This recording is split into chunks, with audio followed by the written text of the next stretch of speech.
आप सभी का एक बार फिर से स्टडी 58 परिवार में स्वागत है। और आज के वीडियो के साथ मैं अशोक कुमार। आज के इस वीडियो के अंदर हम देखेंगे जो आज आपके 11 अप्रैल 2022 को राजस्थान माध्यमिक शिक्षा बोर्ड कक्षा 12 इतिहास विषय का जो पेपर आयोजित हुआ था उसका पाठ संख्या 2। पाठ संख्या पहला नहीं देखा तो उसको जरूर देखें। उसमें हमने 30 अंक वाले जो ऑब्जेक्टिव टाइप के रिक्त स्थान वाले और वन लाइनर जो प्रश्न थे उनका सॉल्यूशन किया है। ये वीडियो आपको डिस्क्रिप्शन बॉक्स में भी उसका लिंक मिल जाएगा। इसके अलावा पीछे एंड स्क्रीन पे भी मैंने उसको लगा दिया और आई बटन में भी उसका लिंक मिल जाएगा। इस वीडियो के अंदर बाकी वाले जो प्रश्न हैं सभी प्रकार के प्रश्न हैं उनका हम सॉल्यूशन देखेंगे।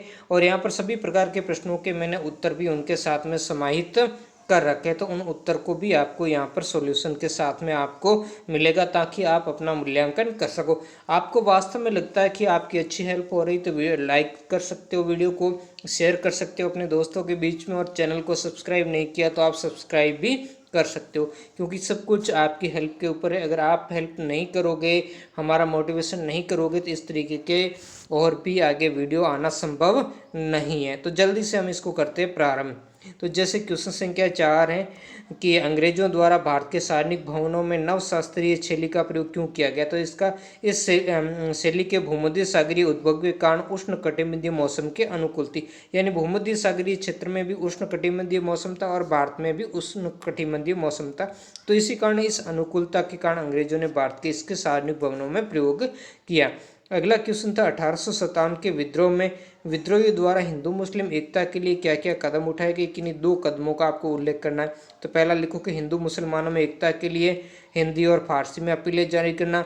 दूसरा है बहादुर शाह के नाम से जारी की गई घोषणा में मोहम्मद और महावीर दोनों की दुहाई देते हुए जनता से इस लड़ाई में शामिल होने का आह्वान करना। अगला जो क्वेश्चन है वो क्वेश्चन है 1857 के विद्रोह के समय भारतीय सैनिकों में असंतोष के क्या कारण थे, किन्हीं 2 को आपको लिखना है। तो एक लिखोगे अवध के सैनिकों में असंतोष, दूसरा लिखोगे सैनिकों में वेतन के मामलों में असंतोष। और भी खूब सारे कारण है वो भी आप लिख सकते हो। अगला हम देखेंगे जैसे रेतबाड़ी व्यवस्था इस्तमरारी बंदोबस्त से किस प्रकार भिन्न थी। 2 नंबर का क्वेश्चन 2 पॉइंट लिख दीजिए। पहला लिखिए रेतबाड़ी व्यवस्था में लगान जमींदार की जगह सीधे रेत से लिया जाता था। दूसरा इसमें लिखिए इस व्यवस्था में हर 30 साल में राजस्व का क्या किया जाता था, निर्धारण किया जाता था। जबकि इस्तमरारी जो बंदोबस्त है उसमें राजस्व को हमेशा के लिए निश्चित कर दिया जाता था, उसमें कोई फिर बदलाव नहीं होता। तो ये कुछ 2 अंतर लिख सकते थे आप। अगला जो क्वेश्चन है वो है कि संथाल विद्रोह के क्या कारण थे। ठीक है, तो पहला आप लिखोगे कम्युनिस्ट सरकार द्वारा भारी लगान लगाना, ये मैंने सब हेडिंग लगाया। फिर ऊंची ब्याज दरें, जमींदारों द्वारा अपने नियंत्रण का दावा। ठीक है, तो इसमें आप लिखोगे जैसे संतालों ने जिस जमीन को साफ कर खेती करना शुरू किया उस पर सरकार भारी कर लगा रही थी। साहूकार ऊंची दर पर ब्याज लगा रही थी, वह कर्ज अदा न करने पर जमीनें छीन रहे थे। जमींदार दामिने को इनके क्षेत्र पर नियंत्रण का दावा। इस कारण संताल लोग एक अलग क्षेत्र की आवश्यकता महसूस करने लगे जिस पर अपना शासन हो, जमींदारों साहूकारों व अंग्रेजों का उसमें हस्तक्षेप नहीं हो। ठीक है, तो इस तरीके से आपको लिखना है। आप कैसे कह सकते हैं कि विजयनगर के प्रधानमंत्री रामराय द्वारा सुल्तानों के प्रति अपनाई गई नीति जोखिमपूर्ण। देखो इस तरीके से आपने लिखा या थोड़ा अलग भी लिखा तो कोई दिक्कत वाली बात नहीं है। अब इसके अलावा जो मेन पॉइंट उसके नीचे आप थोड़ा सा अगर उसके नीचे अंडरलाइन करके किया तो आपको नंबर मिल सकते हैं, इसमें कोई दो राय नहीं है। तो आपको पूछा तो कह सकते हैं हाँ मैं निम्न आधार पर कह सकता हूँ कि विजयनगर के प्रधानमंत्री रामराय ने बहमनी राज्यों के आंतरिक मामलों में हस्तक्षेप किया जो विजयनगर साम्राज्य के लिए जोखिमपूर्ण सिद्ध हुआ और अनंत विजयनगर का पतन हो गया।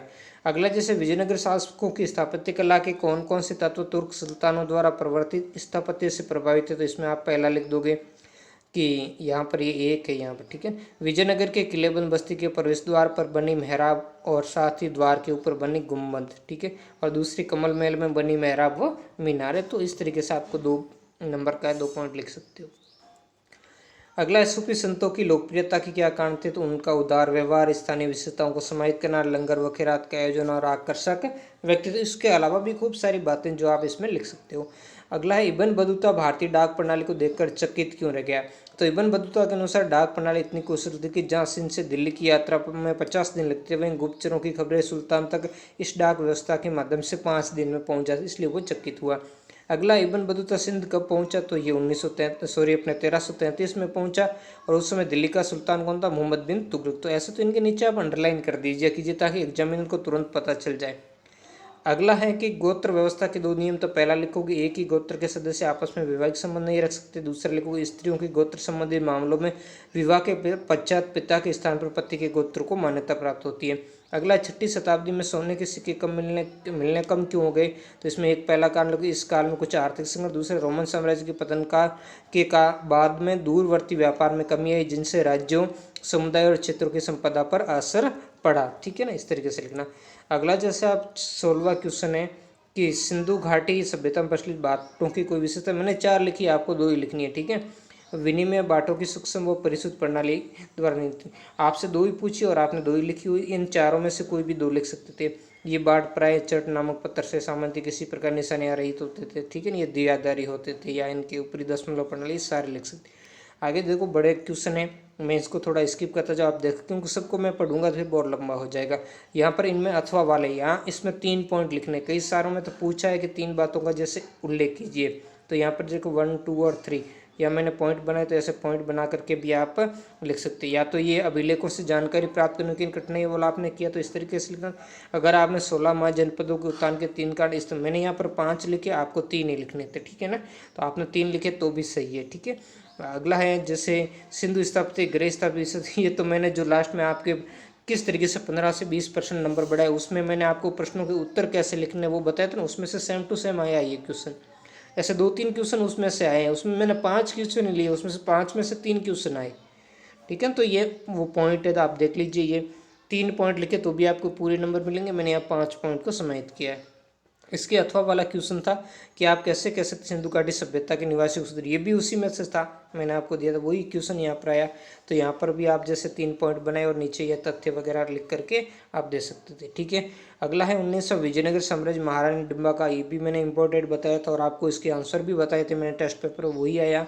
तो इसको भी व्यवस्थित देखो, मैंने आंसर दिया वैसे ही आपको लिखना था। ठीक है ना, अगला है आप इस वीडियो को थोड़ा स्किप करके भी, थोड़ा रोक करके, स्किप नहीं थोड़ा रोक करके आप देख सकते हो। ठीक है ना, और ये प्रश्न अगर संभव हुआ तो मैं मेरे ब्लॉग कबीर क्लासेस 58 पर भी डाल दूंगा, वहाँ पर भी आप देख लेना ये सारा। ठीक है ना, तो यहाँ से ये या तो वो करते या विजयनगर साम्राज्य में कृषि क्षेत्रों को किलेबंद भूभाग में क्यों शामिल किया जाता था। तो ये सारी 3 बातें लिखनी है, 3 नंबर का है।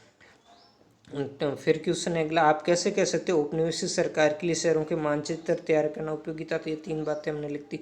फिर सेक्शन डी आ गया कि सूफी मत के विकास में खानका सिलसिलों की भूमिका। तो इस तरीके से आप लिख दीजिए ये अब निबंधात्मक थोड़ा ज़्यादा उत्तर लिखना। फिर यह अथवा वाला जैसे कर्नाटक की वीर से मतलब बड़ा क्वेश्चन, तो इस तरीके से आप लिख सकते हो, पॉइंट बनाकर आपको लिखना ताकि अच्छे नंबर प्राप्त हो। ये पहले मैंने बताया था और आपने जिस तरीके से लिखा उसी हिसाब से आपका मूल्यांकन होगा। फिर एक जन नेता के रूप में महात्मा गांधी के उत्थान का मूल्यांकन, तो ये भी है ना इस तरीके से पॉइंट वाइज आप देख लीजिए इसको। ठीक है ना, और फिर राष्ट्रीय आंदोलन में सत्याग्रह का मूल्यांकन, तो इस तरीके से आप इसकी अगर PDF आप प्राप्त करना चाहते हैं तो वो चार्जेबल रहेगा। मैंने एक जो ग्रुप बनाया उस ग्रुप में आप मैसेज कर दीजिएगा मुझे, उसमें ज्वाइन होकर के, तो मैं आपको इसकी PDF भेज दूंगा, लेकिन चार्जेबल रहेगा। अगर आप चार्ज पे कर सकते हो तो ही आप मैसेज करना, अन्यथा नहीं करना। ठीक है ना, अब ये मानचित्र वाले क्वेश्चन, तो इसको लिए मैं आपको मानचित्र पर ले चलता हूँ। इसमें भी मानचित्र भी आपको अथवा में करना था। अथवा वाले ये 4 है जैसे जबलपुर, झांसी, अलीगढ़ और अम्बाला। तो मैं इन दोनों को ही बतवा देता हूँ। 4 और 4 8 स्थानों को हम इस मानचित्र में भरेंगे जो भी सही। जैसे पहले में सूरत था तो आपको गुजरात के अंदर यहाँ पर पढ़ना, ये नीचे वाला इलाका। ठीक है ना, आपने गुजरात के अंदर कहीं भी भरा है तो कोई दिक्कत नहीं है, वैसे समुद्र तटवर्ती। फिर अजमेर आपको राजस्थान के अंदर यहाँ पर आपको अंकित करना है। ठीक है ना, इस तरीके से आपको सर्कल जरूर बनाना पॉइंट करके, फिर नाम लिखना है। फिर मेरठ उत्तर प्रदेश, तो मेरठ भी यहाँ पर है इस साइड में उत्तर प्रदेश में, तो यहाँ पर आपको मेरठ है। फिर कटक उड़ीसा है, तो उड़ीसा का ये जो क्षेत्र यहाँ पर आपको लिखना है। ये भी कटक भी तटवर्ती शहर है तो तट के पास ही लिखना।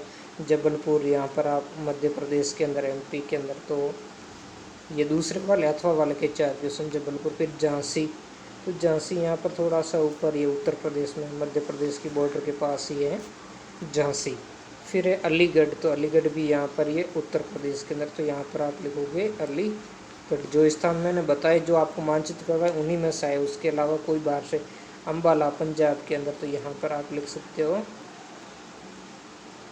अम्बाला। ठीक है ना, तो इस तरीके से ये कुल मिलाकर के आपका मैंने सॉल्यूशन जो कुछ मुझसे आपकी हेल्प हो सकी हेल्प कीजिए। अब आप मेरी हेल्प करोगे ऐसी मुझे आशा है। वीडियो को ज़्यादा से ज़्यादा शेयर करोगे, चैनल को सब्सक्राइब करोगे, अपने मित्रों से भी सब्सक्राइब कराओगे। धन्यवाद।